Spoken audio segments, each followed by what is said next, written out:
So next heading करेंगे 3 bit comparator. Third one है 3 bit comparator. Next heading करेंगे 3 bit comparator. सो यहां पर अब हमने जैसे 1 बिट कंपैरेटर में देखा जो ए बी डेटा है वो 1 बिट का है, 2 बिट कंपैरेटर में जो ए बी डेटा है वो 2 बिट का है। अब 3 बिट कंपैरेटर में ये कितने बिट का होगा? 3 बिट का होगा। 3 बिट कंपैरेटर। मुझे इसमें आपको लॉजिकल एक्सप्रेशन लिखना सिखाना है। अगर हमने लॉजिकल एक्सप्रेशन 1 बिट कंपैरेटर के लिए लिखना सीखा, 2 बिट के लिए लिखना सीखा, तो 3 बिट में कोई बहुत बड़ी बात नहीं है इसको लिखना।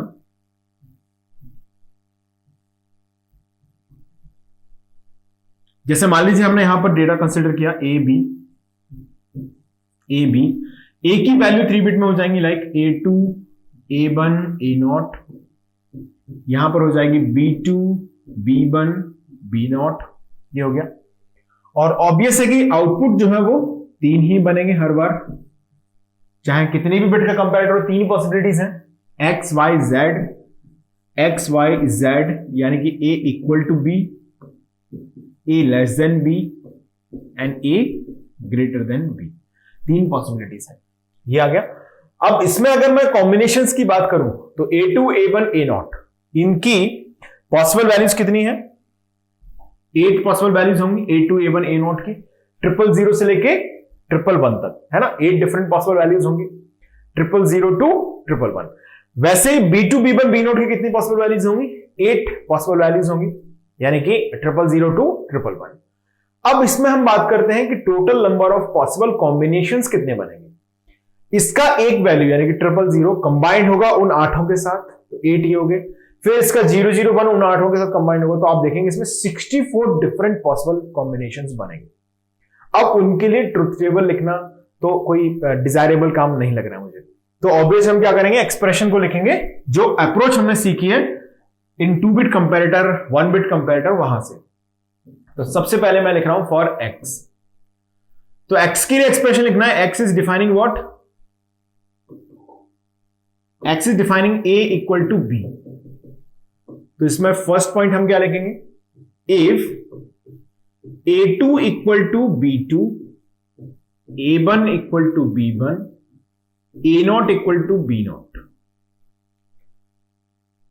दिस इज, और ये साइमल्टेनियसली एप्लीकेबल है। मैं यहां पर एंड ऑपरेटर लगा रहा हूं बीच में। This is sufficient and necessary for A equal to B। यानी कि हम बोल सकते हैं यहां से x which is defining A equal to B, इसकी वैल्यू क्या होगी? A2 XNOR B2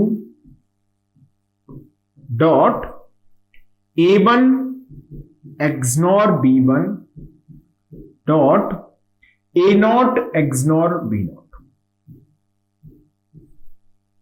ये हमारे पास आ जाएंगे इनकी वैल्यू, यानी कि इक्वल होने का प्रूफ क्या है? XNOR ऑपरेशन 1 हो गया, और ये तीनों साइमल्टेनियसली होंगे, इसके लिए 1 है। कोई एक भी अगर सेटिस्फाइड नहीं होगा, मान लीजिए A1 equal to not equal to B1 आ गया, तो ये 0 आ जाएगा। ये बात समझ में आ रही है हमको? चलिए, क्लियर है इतना? ऐसे लिखेंगे for A equal to B। अब बात करते हैं किसकी? A लेस देन B, यानी कि y की। y that means A less than B। तो इसमें हम फर्स्ट कंडीशन क्या लिखेंगे? If A2 less than B2 then A less than B। No need to check the values of A1, A0, B1, B0। अब A1, A0, B1, B0 में कुछ भी combination बना रहे, अगर A2 लेस देन B2 है तो इसका मतलब है कि A लेस देन B है। अब इसमें दूसरी पोजीशन क्या बन सकती है? दूसरी पॉसिबिलिटी क्या बन सकती है कि अगर मान लीजिए if A2 equal to B2 है, if, then if A1 less than B1 है, then we can say A less than B. No need to check the values of A naught and B naught. यानी कि A naught and B naught की values को check करने की कोई जरूरत इसमें नहीं है।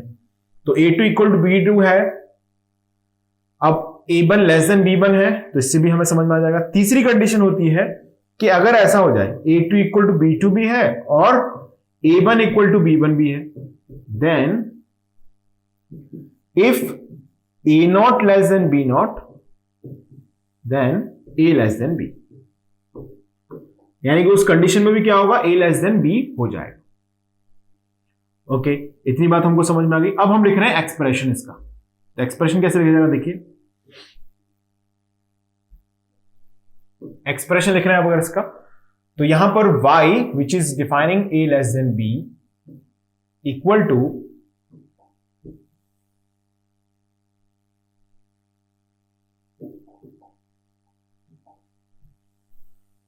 y जो कि डिफाइन कर रहा है किसको, A लेस देन B को। देखिए तो y इक्वल टू हो जाएगा A लेस देन B। अब ये पहली कंडीशन देखो जरा, A2 लेस देन B2, यानी कि मैं क्या लिखूंगा, A2 bar into B2 plus, ये अपने आप में कंप्लीट कंडीशन है। ये क्या है, सफिशिएंट बट नेसेसरी नहीं है।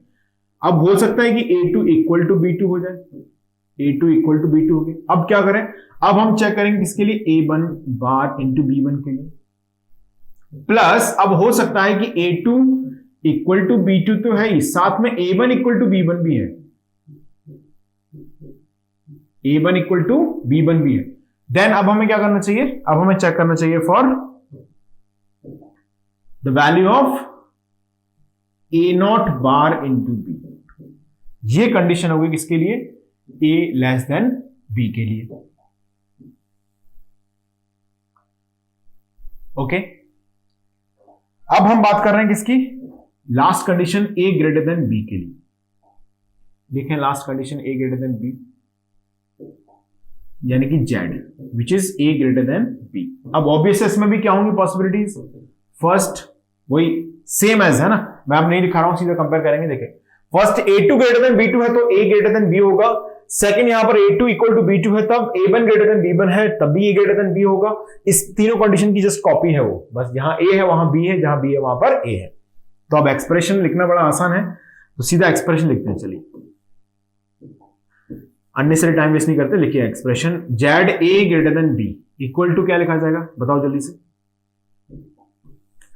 आप स्क्रीन को रोक दें अभी और एक्सप्रेशन लिखें, और जो अभी आपका एक्सप्रेशन आ रहा है उससे मैच करना। क्या एक्सप्रेशन आएगा, ऑब्वियसली A2 इंटू B2 बार प्लस, अगर ये इक्वल हो जाए A2 इक्वल टू B2 हो जाए, ऐसे लिखा, इंटू A1 B1 बार प्लस, अगर A2 इक्वल टू B2 हो जाए, A1 इक्वल टू B1 हो जाए, ये दोनों इक्वल हो जाए, तो हम किसको चेक करेंगे अब, A not into B not bar. ये आ गया हमारे पास A ग्रेटर देन B का लॉजिकल एक्सप्रेशन। चलिए अब इसमें एक पॉइंट मुझे और बताना जिसपे गेट में क्वेश्चन भी आया हुआ है, वो क्वेश्चन भी मैं आपको कराऊंगा। बात करते हैं नंबर ऑफ पॉसिबल कॉम्बिनेशंस की, जिसमें से कितने कॉम्बिनेशन ऐसे हैं जो A इक्वल टू B के हैं, कितने कॉम्बिनेशन ऐसे हैं जो A ग्रेटर देन B के हैं, कितने कॉम्बिनेशन ऐसे हैं जो A लेस देन B के हैं। तो अब अगर हम स्टार्ट कर रहे हैं शुरुआत से, नोट लिखें इसमें, हमने क्या ऑब्जर्व किया, for one bit comparator, for one bit comparator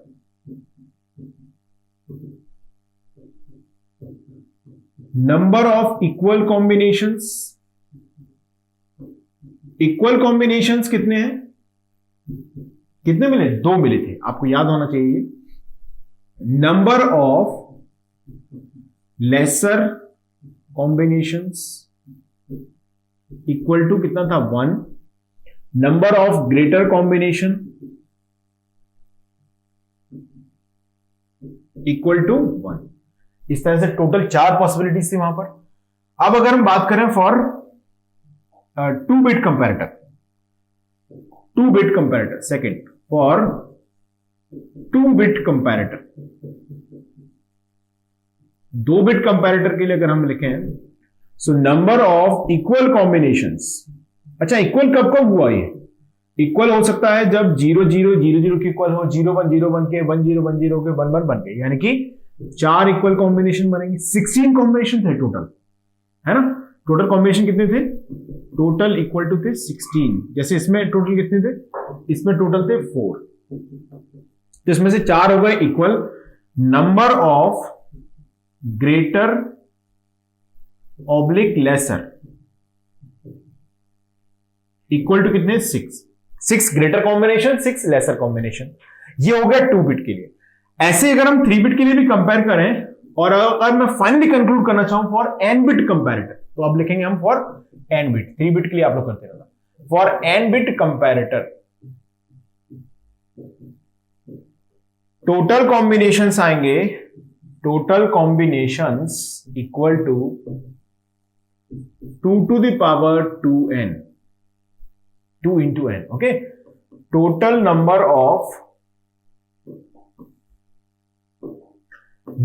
of equal combinations आएगा। अब मैं फॉर्मूला बना रहा हूं, जल्दी से आंसर आप लोग सोच लें, स्क्रीन को रोकें और इनको कंपेयर करके n बिट के लिए आंसर सोचना शुरू करें। मैं लिखूंगा 2 to the power n, ये आ गया equal combinations. Number of lesser equal to number of lesser और ग्रेटर कॉम्बिनेशन क्या होंगे? इक्वल होंगे। ग्रेटर इक्वल टू होगा 2 to the power 2n में से माइनस कर दो कितने? Equal divided by 2। ये आ गया टोटल नंबर ऑफ लेसर और ग्रेटर कॉम्बिनेशन। क्लियर है? तो इसको स्क्रीन रोक के फटाफट से आप नोट करें। Okay, pause the screen and note it down immediately.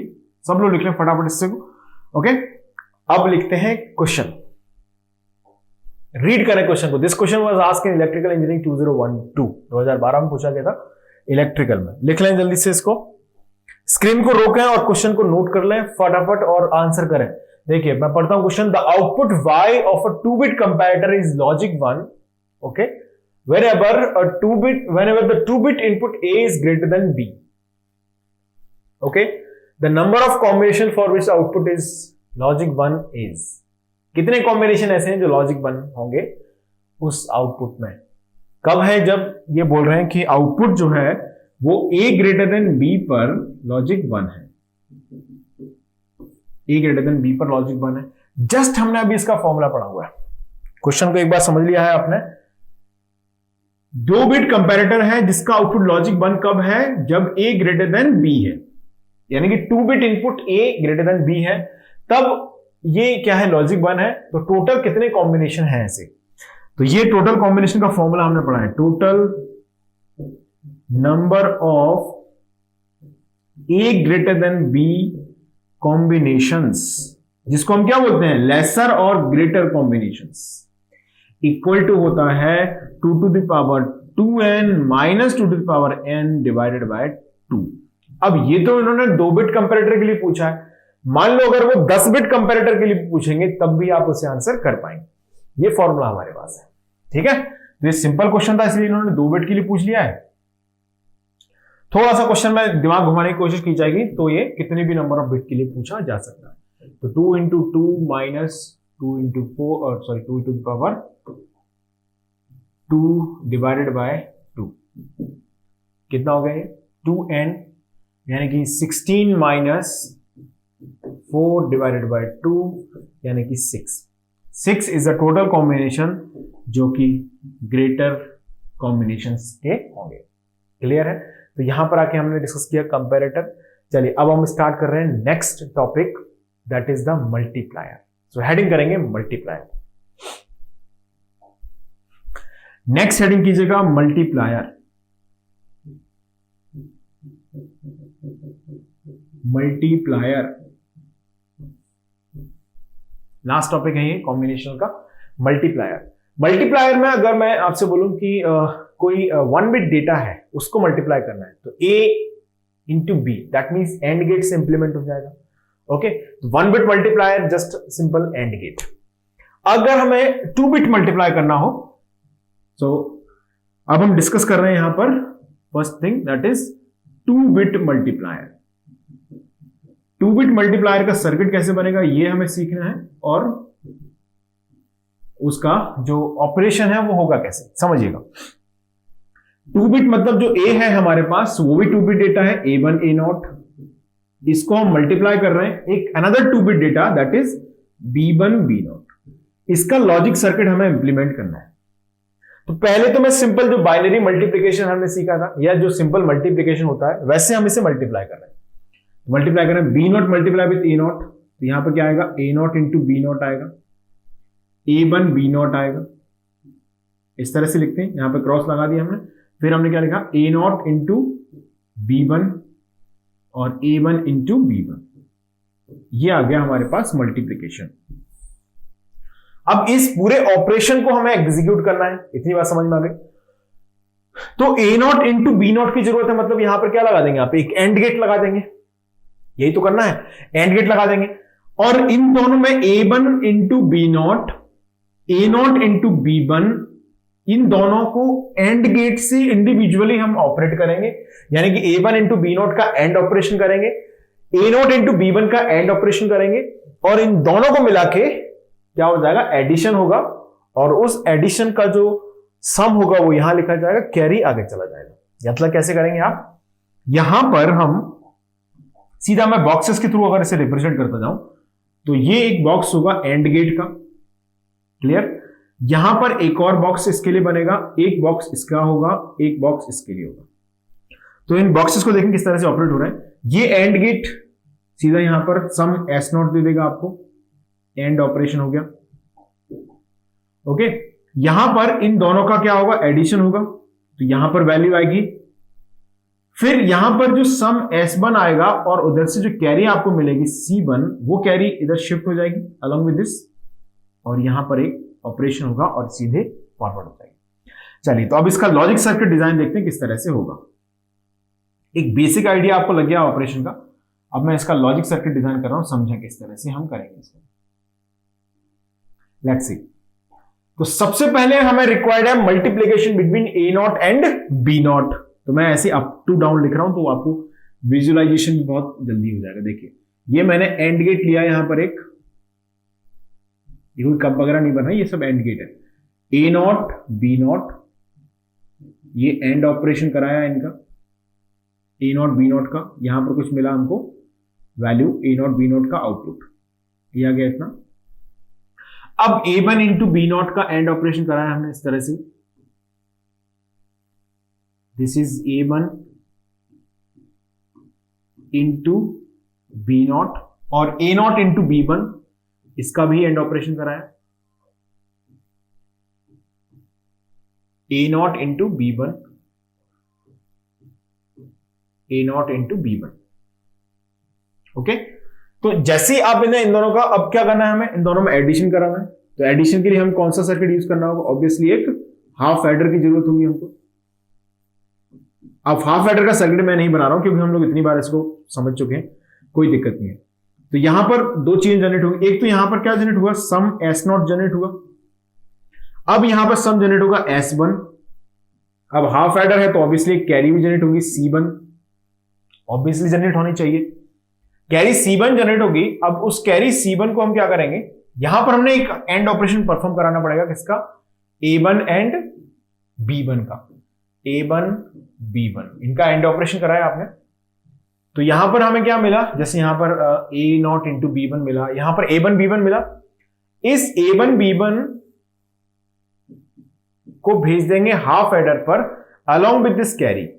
अब ये कैरी 0 होगी तो कोई प्रॉब्लम ही नहीं है, कुछ वैल्यू होगी तो वो कंसीडर हो जाएगी। यहां आएगा S2 सम, और कैरी यहां पर जनरेट हो जाएगी C2।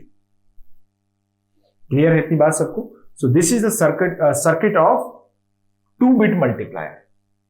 कुछ नहीं, एंड ऑपरेशंस हो रहे हैं, 4 एंड ऑपरेशंस किए हमने, और 2 बार इसमें हो रहे हैं एडिशन के, तो 2 लगा दिए half adder. This is a simple circuit implementation of 2 bit multiplier.